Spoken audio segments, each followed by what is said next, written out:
ሊነጋ ሲል ክፍል 4 እውነተኛ የፍቅር ታሪክ። እኔም ድርቅ ብዬ እማዬ ከማክቤል ጋር ተለያይተናል፣ ከሌላ ሰው ጋር ነው ፍቅር የያዘኝ አልኳት። ምን ማለት ነው? ድንገት ተነስቶ ተለያይተናል ማለት? እኔ ስለ ሰርጋችሁ ቀን ማርዘምና ማደር ነበር ሳስበ የነበረው። እቃቃ ጨዋታ ነበር እንዴ የያዛችሁት? ለምንድን ነው የተለያያችሁት? ንገርኝ ብላ በጥያቄ አፈጠጠችብኝ። እማ ደግሞ አሁን ስለ እሱ ማውራት አልፈልግም፣ ስለ አዲሱ ልጅ መስማት ከፈለግሽ ልንገርሽ፣ ካልፈለግሽ ደግሞ በቃ ልተኛ ነው፣ አንቺም እረፍት ያስፈልግሻል አልኳቲ። አይ ልጅ በቃ ስለ ማክቤል አልጠይቅሽም፣ ንገርኝ ስለ አዲሱ ልጅ አለችኝ። ለምንድን ነው እንዲህ የምታለቅሽው? ለምን ከፋሽ? ፍቅር ሲይዝሽ የመጀመሪያሽ አይደለም እኮ። የማክቤል ጊዜ እንዲህ አልሆንሽም ልጅ። አሁን ምን ተፈጥረ ነው? ንገርኝ ግልጹን አለችኝ። እሱማ እማዬ የማክቤል ጊዜ እኮ መጀመሪያ የፍቅር ጥያቄ ሳያልቀርብልኝ ራሱ የኔ እንደሚሆን አውቅ ነበረ። ይሄ ግን ስሜቱ ምን እንደሆነ አይገባኝም። አንዳንዴ አውቆ የቀረበኝ ይመስለኛል። በእርግጥ ገና ከተዋወቅን 3 ወር ምናምን ነው፣ ግን በጣም ነው የወደድኩት። አንዳንዴ በጣም ሀብታም ስለሆነ እኔ እንደሷ ሀብታም ስላልሆንኩ እየተደበረብኝ ይመስለኛል። አይኑ ውስጥ የፍቅር ስሜት ያለው ሲያየኝ ደስ እንደሚለው አውቃለሁ። ግን እሱ ምንም እንዳልመሰለው ያስመስላል። በቃ ግን ሳስበው አይወደኝም አልኩኝ። እያለቀስኩኝ ውስጥ ያለውን ስሜት ከሕክምና ማስረጃ ጋር ተደማምሮ እምባዬ ሲፈስ ወደር የለውም ነበረ። ቀና ብዬ እናቴን ሳያት ፍጥጥ ብላ እያየችኝ ለሚጠይቅሽ ጥያቄ ቀጥተኛ መልስ ስጪኝ አለችኝ።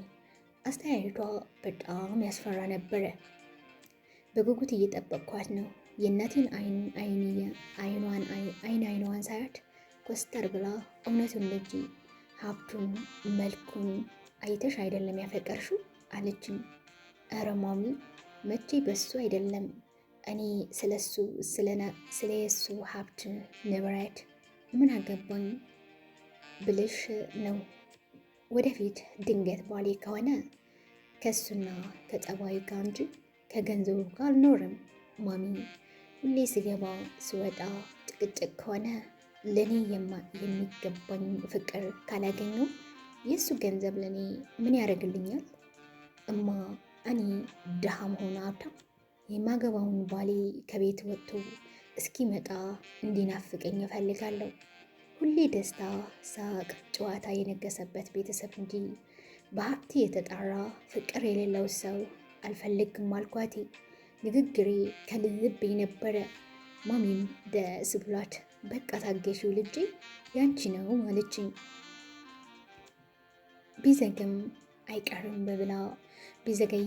አይቀርም ብላ በተስፋ ሞልታኝ መቼ እንደማስተዋወቃት ጠየቀችኝ።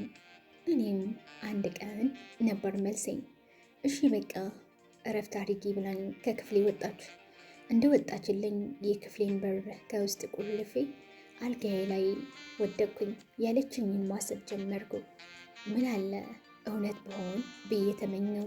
ግን ደግሞ ልዑል የኔ እንደማይሆን ከመቼው በላይ አረጋግጫለሁ። እረ እንዲያውም ድጋሜ ሁላ አጠገቡ ላልደርስ ወስኛለሁ። እኔ ያን ያህል ጨካኝ መሆን አልፈልግም። በተለይ ደግሞ ልዑል ላይ ሁሉንም ነገር ልነግረው ወይስ ዝም ብዬ ስልኬን አጥፋፍቼ ልጥፋ? አላቅም። ብቻ በጣም ግራ ገብቶኛል። ምን እንደማደርግ ጨንቆኛል። በዚህ ሰዓት ሚስጥሬን የማማክረት ጓደኛ ቢኖረኝ ደስ ይለኝ ነበረ።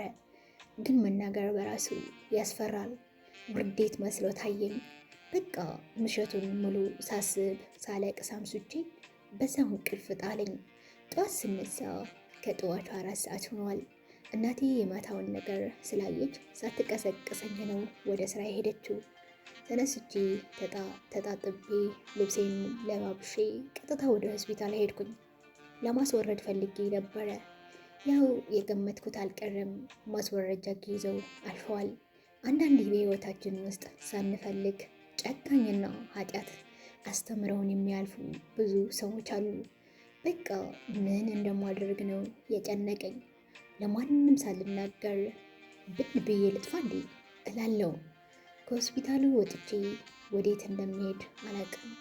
ምን እንደማስብ ራሱ አላቅም። ብቻ መንገድ ላይ ግራ ተጋብቼ ስጓዝ ልዑል ደውሎ ገና ስልኬ ሳየው ሲጠራ አስደነገጠኝ። ድምፁን ስሰማ የውስጤ ጭንቀት ሁሉ ነው የሚጠፋው። ስልኩን ሳየው ፈገግ እንዳልኩ እንኳን ሳይታወቀኝ ፈገግ እላለሁ። ስልኩን አንስቼ ሄሎ አልኩት። እንዴት ነሽ የኔ ቀውስ? ምነው ጠፋሽ? ለማነፈቅ ባልሆነ አለኝ እየሳቀ። ወይ መናፈቅ እያልኩ በውስጤ ለማርሳት ነው እንጂ አልኩት። አይ አንቺማ እንዴት ትረሻለሽ?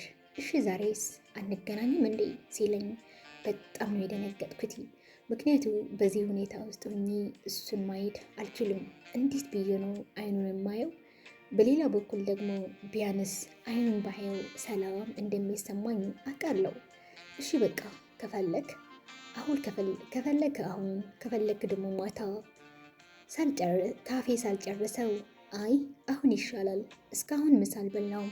እሺ የት እንገናኝ አልኩት።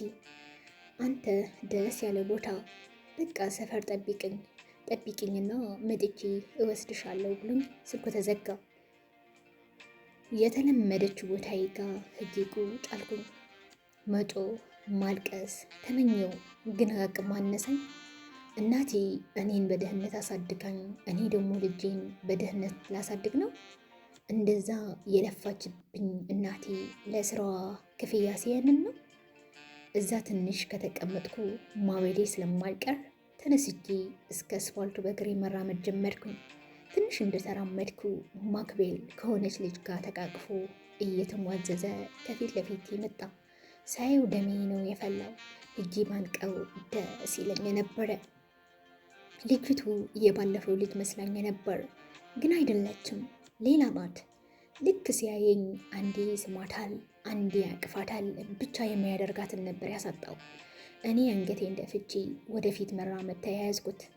እነሱም እኔን እየተከተሉ በሚመስል መልኩ ፍጥነታቸው ጨምሮ ተራመዱ። አጠገቤ ሲደርሱ ሰላም ነው ሰላሜና አለኝ እያፌዘ። መልስ ስላልሰጠሁት ወደፊት ሄድኩኝ።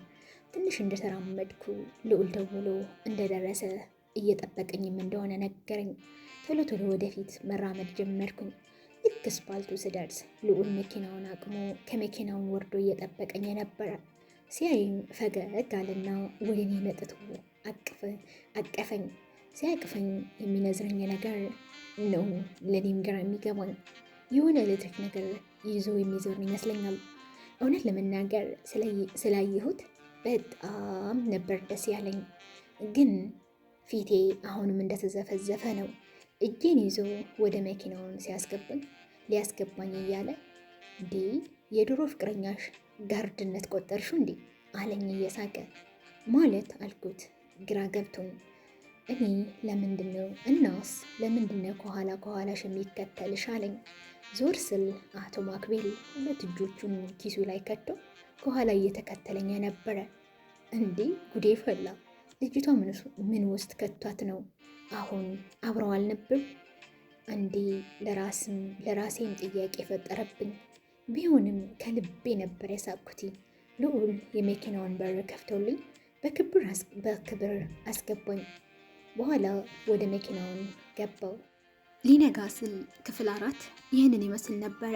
እንደወደዳችሁት ተስፋ አደርጋለሁ። ክፍል 5 የሚመጣውን ሳምንት ይዤላችሁ እመጣለሁ። ለነበረን ቆይታ በጣም ነው የማመሰግነው። አጋጣሚ ሆኖ ግን ለቻናል አዲስ ከሆናችሁ ሰብስክራይብ በማድረግ ቤተሰብ እንድትሆኑ በትህትና ለመጠየቅ ወዳለሁ። ሰላም ለሰው ዘር፣ ሰላም ለሀገራችን። ባይ ባይ። ላቭ ዩ ጋይስ።